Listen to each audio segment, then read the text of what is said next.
Hello guys, bersama saya lagi dalam Alright Nopod Channel. So, ini persoalan yang seringkali keluar daripada benak fikiran rakyat Malaysia di luar sana. Adakah pembangkang ini seolah-olah mahu mensabotas usaha kerajaan ataupun usaha Perdana Menteri kita, Datuk Seri Anwar Ibrahim, untuk membangunkan negara dan juga memulihkan ekonomi negara? Kerana apa sahaja yang dilakukan oleh Perdana Menteri pastinya akan diputar belit, akan dijadikan fitnah, akan dijadikan isu politik oleh politikus-politikus sampah daripada Perikatan Nasional ini. Seperti baru-baru ini sahabat semua, apabila mereka memusingkan intipati ucapan Perdana Menteri kita. Kononnya kerajaan kita menyokong, mengiktiraf Israel dan sebagainya. Dan mereka juga mempersoalkan kos lawatan. Kononnya Perdana Menteri kita ditaja. Kononnya apabila ditaja syarikat-syarikat swasta ini pastinya mau meminta sesuatu dan sebagainya. Sedangkan Perdana Menteri kita memberikan penjelasan yang begitu jelas. Dan ketahuilah, kami rakyat Malaysia menghalalkan perbelanjaan yang digunakan oleh Perdana Menteri kita untuk melakukan lawatan kerja di luar. Kerana kita tahu, ini bukanlah lawatan untuk bercuti semata-mata. Ini bukanlah lawatan untuk pergi ke merata dunia untuk kegunaan sendiri ataupun sebagainya. Jadi ada peribahasa mengatakan, kalau kita lapar sahabat semua, makanan tidak akan datang bergolek. Kecuali kalau kita cari makanan itu. Seperti mana itulah dalam hal membangunkan dan memulihkan negara ini. Jadi sahabat semua, apa yang menarik perhatian saya sekali lagi hari ini?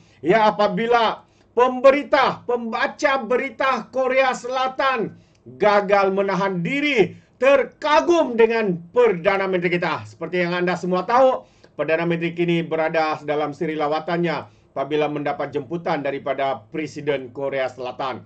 Jadi, menarik untuk saya bawakan bersama dengan anda sahabat semua, apakah yang dikatakan oleh pembaca berita daripada TV Korea Selatan 신재생 ini. 에너지, 전기차 같은 탄소 중립 산업, 그리고 고부가 가치 제조업 같은 것을 육성을 하기 위해서 다양한 인센티브를 발표를 하고 있는 상황이기 때문에 현지 시장 뉴스를 지속적으로 모니터링해서 우리 기업들이 투자 기회 우리와 아세안, 이제 말레이시아뿐만이 아니라요. 어떻게 좀 관계를 이어가야 될 것 같아요. 왜냐하면 지금 미국 우선주의로 나가니까 나머지 국가들끼리는 다 힘을 좀 합쳐야 되지 않겠습니까? 네, 맞습니다. 이제 한국이 아세안과 1989년에 대화 관계를 수립을 했고요.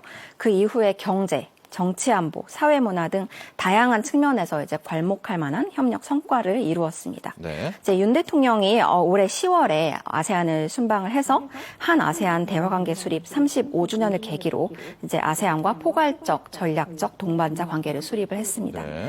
이제 이게 CSP라고 불리는데요. 이제 CSP가 아세안이 대화 상대국과 맺는 최고 수준의 파트너십을 일컫습니다. 네. 그래서 이 CSP가 가지는 의미는 한국이 아세안의 핵심 파트너로서 그 위상을 공고히 했다는 점에서 큰 의의가 있고요. 네. 한국과 아세안은 이 CSP 추진을 위해서 내년에 5개년 한 아세안 행동 계획을 채택할 예정입니다. 또한 말레이시아가 내년에 아세안 의장국을 수임할 예정이고요. 내년 아세안 정상회의에서 향후 아세안의 20년 협력 비전인 아세안 공동체 비전 2045가 발표될 예정이기 때문에 이러한 비전에 따라서 협력 전략을 마련할 필요가 있겠습니다. 그렇습니다. 저희가 이제 말레이시아 수반과 오늘 정상회담이 있었지만은 아세안 쪽으로도 진짜 관계를 공고히 해야 될 것 같습니다. 지금 미국 온리, 아메리카 온리입니다. 이런 시기에는 정말 우리가 너무나 미국에만 또 의존할 수는 없는 대목 아니겠습니까? 아세안 또 우리의 좋은 파트너이겠고 그중에서 내년에 아세안 의장국이 바로 말레이시아입니다. 말레이시아 오늘 정상회담도 잘 끝났고요. 기업인들도 말레이시아 기업인들, 우리 기업인들 잘 만남 여러 가지 상의할 게 많다고 합니다.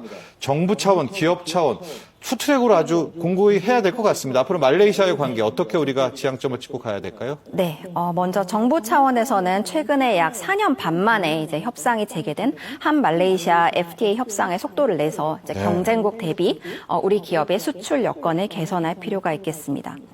또 말레이시아 정부가 이제 고부가 가치 제조업을 육성함에 따라서 이제 기술 협력이나 인력 양성 등 측면에서 협력 수요가 많기 때문에 그 부분에서 정부 간 협력을 확대할 수 있겠습니다. 네. 또한 기업들 같은 경우에는 이제 말레이시아 정부가 신재생 에너지, 뭐 전기차 같은 탄소 중립 산업, 그리고 고부가가치 제조업 같은 것을 육성을 하기 위해서 다양한 인센티브를 발표를 하고 있는 상황이기 때문에 현지 시장 뉴스를 지속적으로 모니터링해서 우리 기업들이 투자 기회를 선점할 필요가 있겠습니다. 네, 알겠습니다. Terbaik, itu yang saya katakan sahabat semua.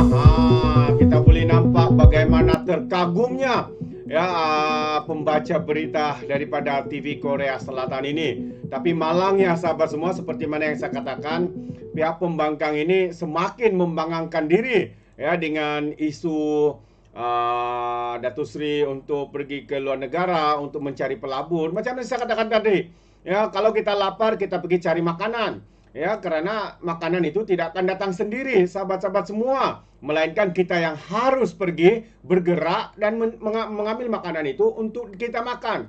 Begitu juga lah ya dengan apa yang sedang diusahakan oleh Perdana Menteri kita.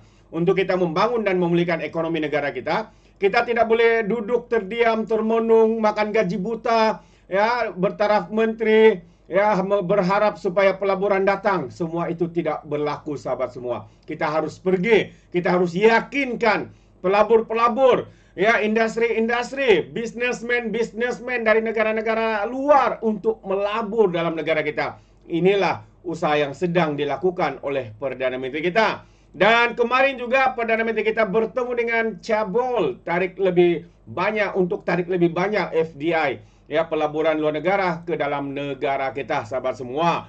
Dan Datuk Seri Anwar Ibrahim mengadakan ya pertemuan dengan tokoh-tokoh korporat atau dikenali sebagai chaebol dari syarikat terkemuka di Korea Selatan. Ya, bagi menarik lebih banyak pelaburan langsung asing ke FDI Malaysia selain mengukuhkan lagi hubungan perdagangan di antara Malaysia dan juga Korea Selatan. Jadi Perdana Menteri mengadakan siri mesyuarat itu bermula pada pukul 9 pagi ya bersama beberapa syarikat utama lain yang melibatkan kumpulan Samsung. Samsung ini syarikat besar. Kumpulan SK Nivilis, Posco de Lotte International. Perbincangan adalah usaha ya, perbincangan ini adalah usaha Malaysia untuk meraih pelaburan berimpak tinggi daripada Korea Selatan. Ini yang saya katakan sahabat semua. Ya.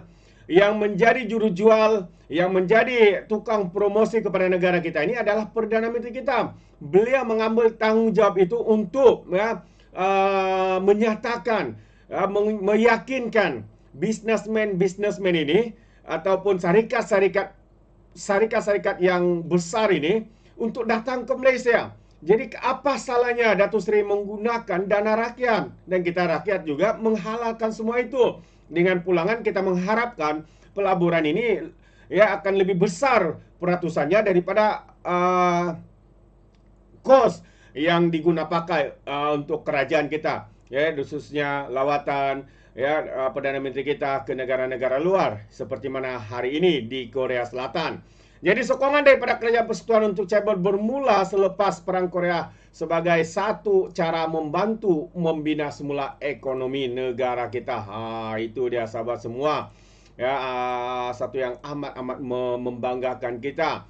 Ya, dan kita boleh lihat mungkin karena itulah ya pihak walaun-walauntit, lebay-lebay, pemimpin PAS seringkali menyerang Perdana Menteri kita. Kerana apa? Mungkin mereka sedang mencemburui. Mungkin mereka sedang takut, gentar dengan usaha yang sedang dilakukan oleh Perdana Menteri kita hari ini untuk mencari peluang di luar negara masuk ke dalam negara kita. Mereka melabur dan juga ini sekaligus meningkatkan KDNK, keluaran dalam negara kasar kita. Maksudnya apa? Untuk meningkatkan pendapatan negara. Kerana apa sahabat semua? Apabila negara kita pendapatannya meningkat, ini akan menjadikan negara kita mempunyai lebihan keuangan. Untuk apa dijadikan bantuan, saluran, dasar, strategi digunakan pakai untuk rakyat khususnya, bukannya untuk Perdana Menteri kita, bukannya untuk Perdana Menteri mengarut keuntungan untuk diri sendiri. Fahami sahabat semua, Perdana Menteri kita sehingga ke hari ini ya sudah masuk tahun yang kedua, Perdana Menteri masih belum menerima gaji sebagai Perdana Menteri dan juga Menteri Keuangan. Ya, dia sendiri hanya menerima allowance sebagai ahli parlimen. Itu pun ada juga lebay-lebay PAS pemimpin-pemimpin bersatu mempersoalkan kenapa Perdana Menteri kita tidak mengambil gaji. Malah mereka menggelar dia lebih suci dari malaikat katanya. Atau mungkin malaikat lah kata lebay-lebay PAS. Ya, mereka ini begitu bijak sini untuk memutarbelikan, untuk menghasut dan sebagainya. Ini yang saya katakan pada pandangan saya. Seolah-olah, bukan tuduhan ya. Seolah-olah pembangkang PAS dan Perikatan Nasional Bersatu ini seolah-olah cuba untuk mensabotaj segala usaha yang dilakukan oleh kerajaan dan juga Perdana Menteri kita. Jadi pertemuan empat mata Perdana Menteri kita dengan Presiden Korea Selatan Yoon Suk Yeol. Tahniah kita ucapkan sekali lagi kepada Perdana Menteri kita Datuk Seri Anwar Ibrahim yang mengadakan pertemuan empat mata dengan Presiden Korea Selatan.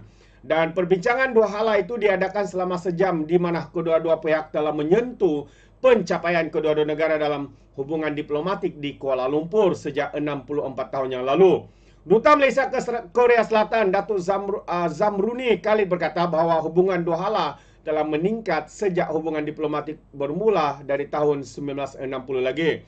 Jadi Anwar turut disertai oleh Menteri Luar Datuk Seri Muhammad Hassan, Menteri Pelaburan dan Industri Datuk Seri Tengku Zafrul Aziz, Menteri Sains Teknologi dan Inovasi YB Chang Likang dan Menteri Perpaduan Datuk Aaron Ago Dagang.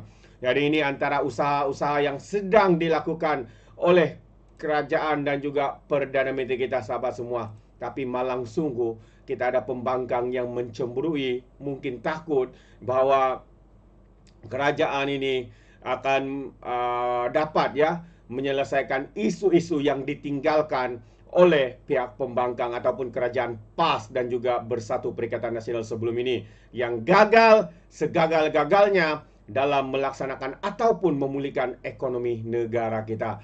Jadi sahabat semua, apa pandangan anda? Adakah anda setuju dengan seirama dengan pandangan saya ini? Anda berikan komen di dalam ruangan komen.